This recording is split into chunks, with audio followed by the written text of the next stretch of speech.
Pantes aja saya ekstrovert, soalnya kan golongan darah saya O. Saya Virgo sih, karena saya realistis banget orangnya. Nah, pernah nggak sih kalian dengar orang di sekitar kalian ngomong kayak gitu? Apa jangan-jangan kalian sendiri nih yang percaya sama hal-hal kayak gitu? Ternyata kalau misalnya kita mengacu ke penelitian kepribadian, itu nggak ada hubungannya sama golongan darah ataupun bulan lahir.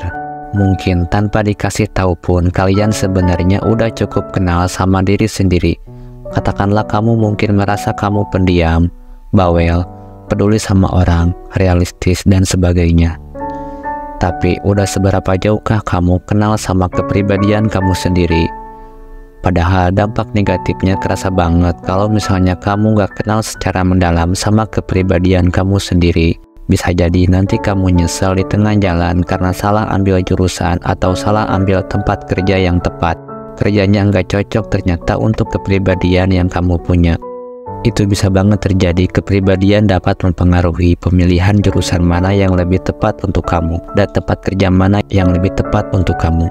Nah, kalau misalnya kamu nggak mau hal tersebut sampai terjadi, saya sarankan coba deh tes kepribadian MBTI. Tapi sebenarnya apa sih MBTI itu? Nah, kalau misalnya kalian pengen tahu, tonton terus video ini sampai akhir. Apa itu MBTI? Kita awali dari kepanjangan dulu. Kepanjangan MBTI yaitu Myers-Briggs Type Indicator. Catherine Cook Briggs dan Isabel Briggs Myers adalah dua sosok penggagas tipe kepribadian MBTI. Ibu dan anak ini mengembangkan MBTI test atau tes kepribadian MBTI berdasar pada tipologi kepribadian Carl Jung, tokoh yang mempopulerkan istilah introvert dan extrovert. MBTI adalah tes kepribadian dengan serangkaian pertanyaan tentang preferensi seseorang pada 4 domain yang berbeda. 4 domain yang dikembangkan oleh Briggs dan Myers yaitu introvert, extrovert, sensing, intuition, thinking, feeling, judging, dan perceiving. Apa itu kepribadian? Mendefinisikan personalitas atau kepribadian sebagai sifat, tingkah laku, atau perilaku yang khas ada pada seseorang. Kita dapat mengamati sifat atau perilaku tersebut saat seseorang menyesuaikan diri atau berinteraksi dengan orang-orang di sekitarnya. Kepribadian MBTI sendiri mengacu pada keempat klasifikasi atau domain Myers-Briggs Type Indicator yang sudah saya sebutkan. Dan sekarang mari kita bahas dan mengenal lebih dekat. Introvert, extrovert. Dua tipe kepribadian MBTI ini, introvert dan extrovert, tentu tidak asing lagi untuk kita. Keduanya mengacu pada tipologi kepribadian Carl Jung. Bagaimana seseorang berinteraksi dengan orang lain atau dunia luar menentukan apakah dia masuk dalam kategori introvert atau extrovert. Ada pula teori yang memandang introvert dan extrovert dari sisi bagaimana seseorang menyalurkan dan menerima energinya. Introvert adalah kepribadian yang cenderung aktif dalam pemikiran, merasa lebih berenergi saat menggunakan waktunya secara personal, serta menghargai interaksi yang intim dengan sedikit orang. Sebaliknya, extrovert adalah kepribadian yang berorientasi pada kuantitas interaksi sosial, bersemangat menghabiskan waktu dengan orang lain, dan berorientasi pada tindakan alih-alih pemikiran. Sensing Intuition. MBTI test dengan klasifikasi Myers-Briggs Type Indicator membantu kita memahami bagaimana kita belajar, mencerna, dan mengumpulkan informasi dari lingkungan sekitar. Sensing adalah tipe yang secara mandiri mempelajari lingkungan sekitar. Tipe ini belajar hal-hal baru dengan terlibat langsung. Pola pemikiran tipe kepribadian MBTI ini cenderung realistis dan praktis. Sebaliknya, tipe Intuition cenderung berpikir abstrak, berimajinasi, dan mengandalkan intuisi. Thinking dan feeling. Setelah mendapatkan informasi bagaimana caramu menimbang dan membuat keputusan, pada tahapan inilah tes kepribadian MBTI mengategorikan tipe thinking dan feeling. Seseorang yang memutuskan secara impersonal berdasarkan data empiris dan fakta adalah tipe thinking yang cenderung logis dan konsisten. Sedangkan tipe feeling membuat keputusan berdasarkan emosi yang dirasakan, kata hati, bahkan turut mempertimbangkan orang lain.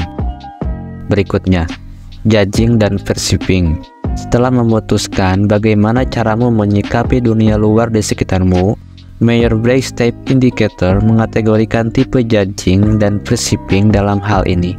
Judging adalah tipe kepribadian MBTI yang cenderung bersikap tegas dan teguh pendirian. Tipe perceiving sebaliknya mereka yang cenderung fleksibel, adaptif, bahkan dengan hal-hal yang belum pernah dihadapi maupun terlintas di pikiran sebelumnya. Tipe kepribadian dalam MBTI. Coba kamu bayangkan gradasi warna dengan introvert di satu ujung dan ekstrovert di ujung yang lain. Nah, begitulah kira-kira spektrum karakter introvert dan ekstrovert pada setiap orang. Hal yang sama berlaku pada tipe-tipe kepribadian MBTI. Itulah kenapa kita menggunakan MBTI test untuk mengetahui kombinasi kepribadian manakah yang paling sesuai menggambarkan diri kita masing-masing. Seluruhnya ada 16 tipe kepribadian dalam Myers-Briggs Type Indicator. Nomor 1, INFP. INFP adalah seseorang yang idealis, teguh memegang prinsip, dan setia terutama pada orang-orang penting dalam hidupnya. Tipe kepribadian MBTI ini memiliki rasa ingin tahu yang tinggi, terbuka dengan berbagai kemungkinan. Ia adalah sosok yang fleksibel dan adaptif, kecuali pada prinsip yang dipegangnya.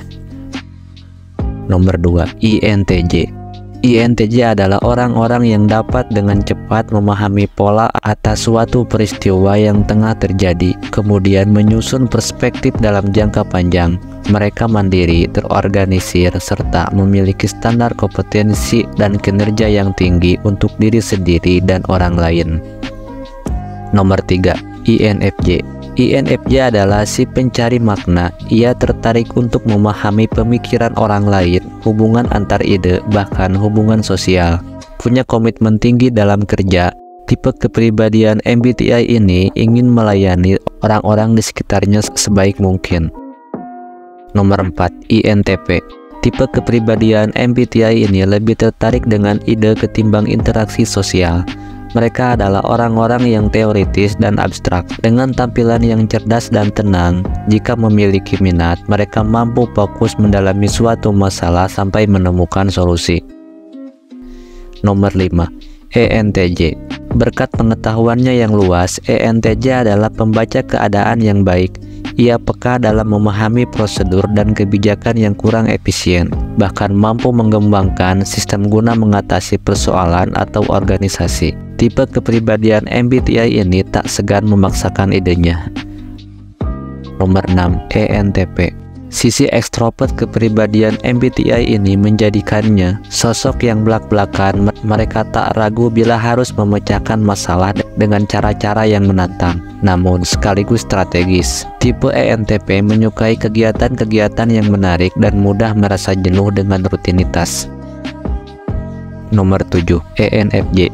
ENFJ adalah sosok yang hangat, berempati tinggi, dan pendengar yang baik.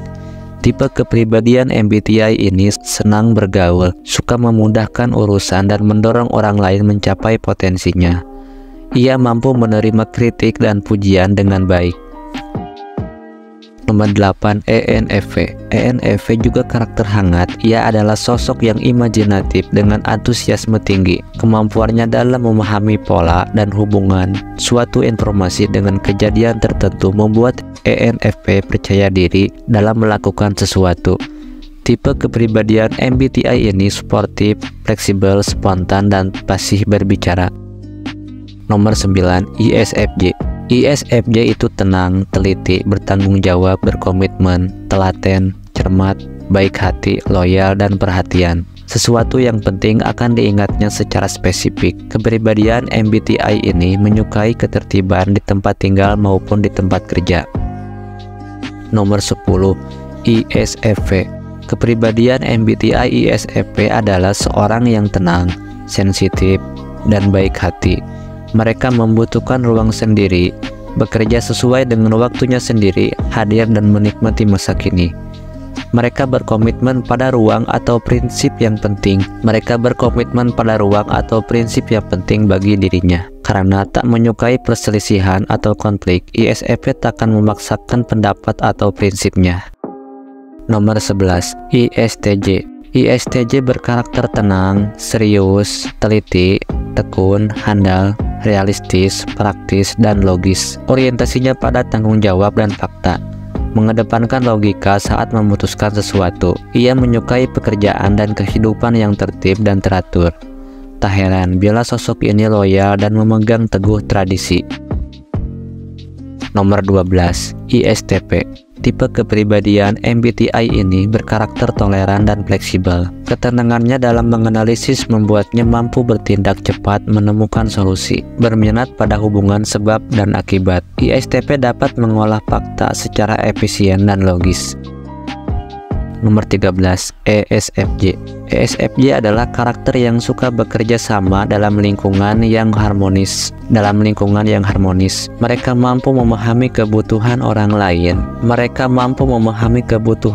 lain. Berusaha memenuhinya. Kepribadian MBTI ESFJ ingin dihargai sebagai pribadi dan atas apa yang telah dikerjakannya. Nomor 14, ESFP. Tipe kepribadian MBTI ini adalah sosok yang ramah, bersahabat, fleksibel, adaptif, spontan, mencintai kehidupannya sendiri dan orang lain. Ia suka belajar dan bekerja sama sama orang lain dengan pendekatan yang logis dan realistis. Nomor 15, ESTJ. ESTJ adalah tipe yang praktis, realistis, berorientasi fakta, dan tegas. Ia tahu bagaimana mengatur pekerjaan secara efisien agar diperoleh hasil terbaik. Standar logika yang dimiliki ESTJ membantunya membuat keputusan dengan cepat, hingga terkadang memaksakan rencananya. Nomor 16, ESTP.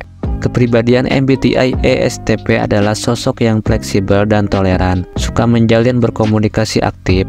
Bagi STP, teori itu membosankan, justru mereka belajar dengan baik saat harus melakukan sesuatu secara langsung. Jadi, kesimpulannya adalah, apakah tes MBTI menentukan siapa kamu?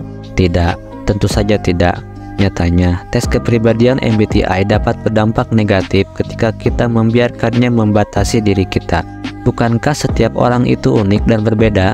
Tes kepribadian MBTI bermanfaat sebagai alat bantu untuk mengenali dan memahami diri kita sendiri saat ini. Bukankah kepribadian kita akan terus berubah seiring waktu? Jadi, jangan heran bila hasil Myers-Briggs Type Indicator yang diperoleh hari ini akan berbeda dalam 5 tahun atau 10 tahun mendatang. Artinya, kita bisa menggunakan berbagai tes kepribadian yang ada sebagai alat bantu untuk menggali dan memahami diri sendiri. Dengan begitu, kita bisa menyikapi keadaan dan merancang solusi atas persoalan yang dihadapi saat ini. Terima kasih telah menonton video ini sampai akhir. Saya berharap ini membantu kamu memahami dasar-dasar MBTI dan mengapa tes ini begitu penting dalam memahami diri sendiri dan orang lain.